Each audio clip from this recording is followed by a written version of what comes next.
You could say Fox Sports. You could say NFL Network. You can say SiriusXM NFL Radio Channel 88. We prefer to say Titans preseason television. Yes.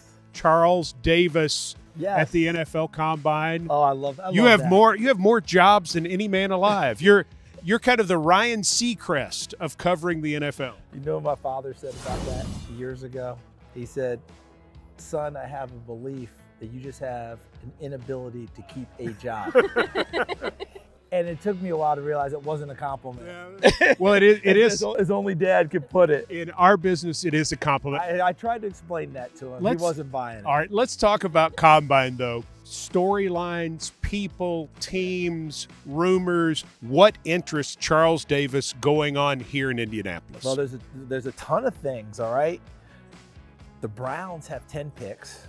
Like in the first round. Yeah. It feels like it, right? The Raiders have 3 picks in the first round. You have the Nick Foles deal now, which while it's not in the draft, it can affect the draft by where he goes. And apparently the Eagles have now announced that they're not going to tag him. So he's a full free agent. So off he goes, and good luck to him. And, you know, so we're thinking, is that Jacksonville? Right? That's so that's within the division. We would right? say no. But that's in the division. That's the early speculation.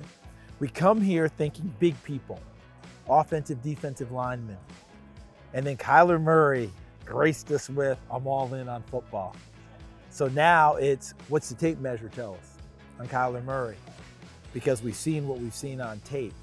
But he actually has added a lot of sizzle to this whole thing. You mentioned offensive line and defensive line. Are those the two most intriguing positions here this week? I think defensive line is definitely the most intriguing because right at the top, if no one moves, we're saying the #1 pick in the draft is likely a defensive lineman and with a name that we know by the name of Bosa. And the beauty for him is that his brother Joey, and I'm talking about Nick, his brother Joey came through, and we knew he was a first rounder. Everyone had him evaluated as a first rounder, but there's that one knock on him, which was, and you know how we get in the scouting world, is he twitchy enough to get us double-digit sacks every year, or is he more workmanlike and he'll be solid for us? Well, as we've discovered, when he's healthy, he's twitchy and he's solid. He's a heck of a player. So what he's done is he's actually eased concerns for his brother, who was hurt last year. Only played a few ball games, but have you heard anyone talk about, is Nick Bosa twitchy enough? That's gone. No one's even discussing it because his brother took care of it because we're going with the bloodline. What about Josh Allen from Kentucky? Who is Josh Allen? That's one of the #1 questions here. Fast. When I watch him on tape, he gets a lot of sacks, speed. I don't see much with his hands and other things, but he hasn't had to use them yet. So I think that there's either he just hasn't had to use them, or there's a great coaching still out there for him, which will make him even better player. But what I love about him the most is his effort. Is there a tight end that you're excited to watch once the workouts start? Yeah, I want to see Noah Fant from Iowa because I've heard through the grapevine that he may run a sub 4.5 40. Come that, and he's in a place with T.J. Hawkinson. We got 2 from the same school. When you think about Iowa tight ends, they have a great tradition of not just pass catchers, but guys who can block. And when you plug in the tape, Hawkinson blocks as well as catches the football. Fant is more the tight end that we're getting from just about everywhere else now.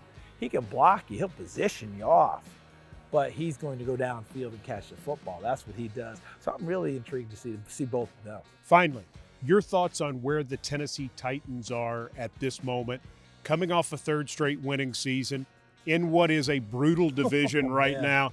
Where do you see them and where do you see their needs as they enter the start of the fiscal year in 2019? Yeah, for me, it's going to be, we're back to edge rusher again. They drafted last year for Harold Landry. He's got to really come along, but I still think that there's room out there to try and find some other guys like that to be able to help. I think that offensively, with Arthur Smith as a new offensive coordinator, if there's any way that they could do a 1-year solidification for Marcus Mariota, it would be huge.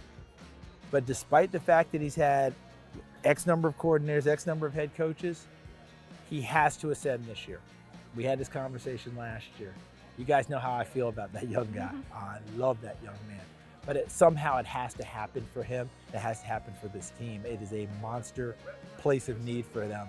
And I wouldn't be surprised at all to see them try to solidify and fortify the offensive line a little bit.